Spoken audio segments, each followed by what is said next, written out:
Такой короткой повесткой дня депутатский корпус давно не баловал журналистов, которых на заседании сессии было много. Всего 2 вопроса и 1 в графе «Разное». Представители СМИ пытались запечатлеть каждый момент перед уходом парламентариев на каникулы.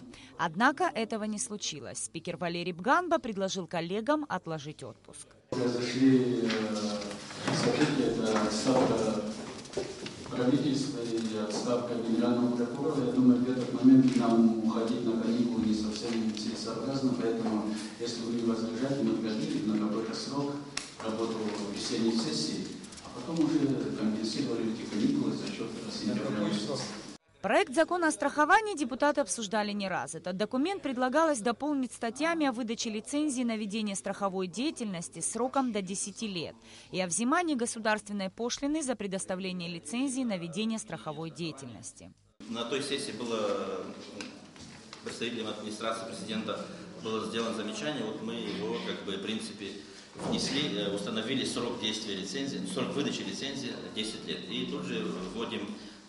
За эту лицензию берется пошлина. Проект закона о государственной пошлине был дополнен еще одним пунктом, согласно которому за предоставление лицензии на осуществление страховой деятельности будут взимать пошлину в размере 15 тысяч рублей.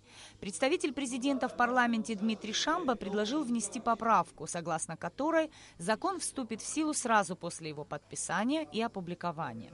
С учетом замечаний законопроект единогласно был принят в окончательном чтении. Далее депутаты ратифицировали документ, регламентирующий порядок и условия софинансирования повышения заработной платы основных категорий работников государственных учреждений Абхазии. Как известно, само соглашение было подписано 14 апреля 2015 года, ратифицировано парламентом Абхазии 5 мая 2015 года, и соглашение предусматривало выделение средств на софинансирование расходов повышения основным работникам указанных учреждений.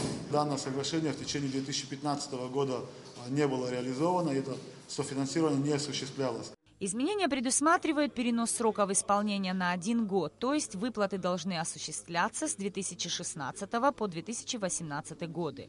Представитель президента в парламенте пояснил, что ратификация позволит начать финансирование в течение августа-сентября и погасить образовавшуюся задолженность по заработной плате.